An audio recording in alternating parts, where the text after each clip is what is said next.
حیرانی سے بولا، چورنی کیا مطلب ہے تمہارا؟ عمرو مسکرا کر بولا، مطلب صاف ہے، تم چور ہو اور میں چورنی۔ وہ چور عمرو کو غور سے دیکھنے کے بعد بولا، میرے ساتھ چلو گی؟ میں تمہارے ساتھ شادی کروں گا۔ عمرو بولا، کیوں نہیں، میں یہی چاہتی ہوں۔ وہ چور عمرو کو لے کر اپنے اڈے پر پہنچ گیا اور اپنا سارا مال دکھایا اور بولا، میری رانی عیش کرو گی، میں نے سارا شہر لوٹ کر یہاں جمع کر رکھا ہے۔ عمرو بولا، بہت خوب، تم ہو شہر کے سب سے اور پھر تو میں خوش قسمت نکلی جسے تمہارے جیسا شوہر ملا، آؤ اسی خوشی میں منہ میٹھا کریں۔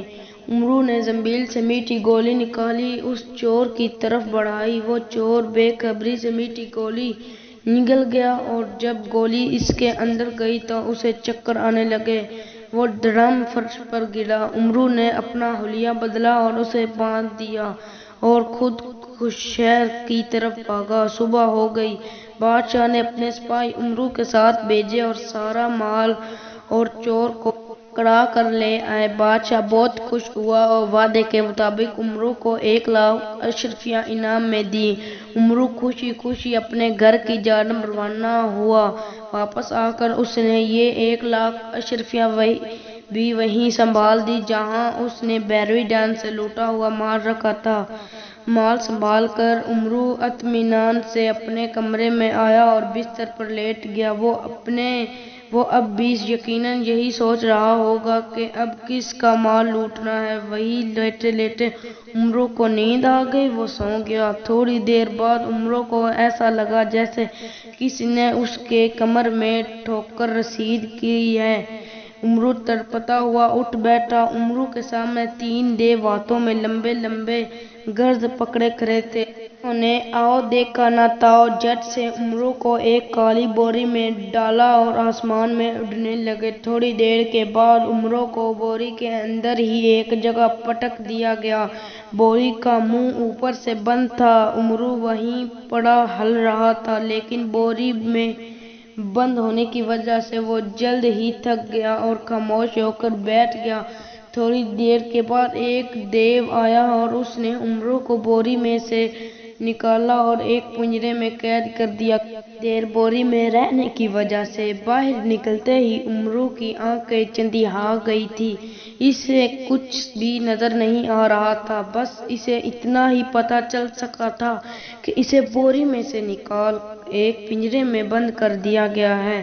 کچھ لمحوں کے بعد عمرو کی بینائی بحال ہوئی تو اس نے دیکھا کہ اس کے قریب ہی ایک اور پنجرے میں میر حمزہ بھی قید ہے۔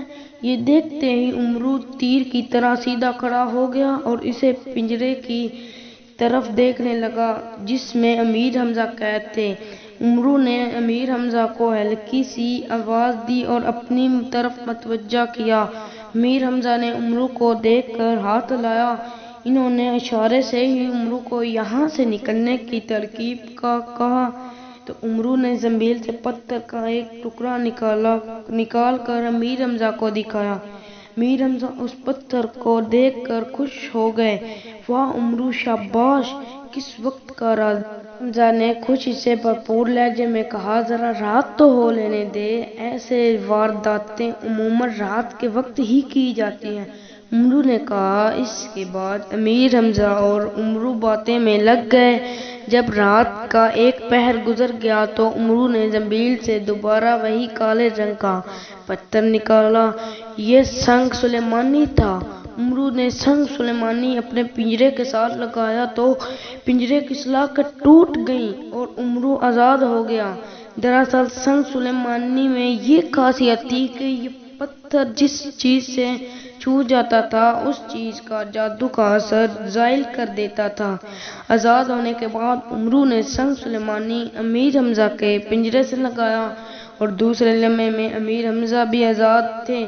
پھر عمرو نے سنگ سلیمانی قید خانے کے دروازے سے رگڑا تو قید خانے کا دروازہ بھی غائب ہو گیا۔ اسی طرح عمرو اور امیر حمزہ قید خانے سے آزاد ہو گئے۔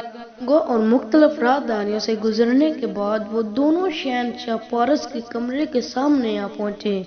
ہر طرف تاریکی کا راج تھا اور ایک خوفناک قسم کا سناٹا ہر طرف مسلط تھا۔ عمرو نے زنبیل سے طلسمی تلوار نکال کر ہاتھ میں پکڑ لی۔ کمرے میں داخل ہونے سے پہلے امیر حمزہ نے کوئی وظیفہ پڑھ کر اپنے اور عمرو کے جسم پر پھونک ماری۔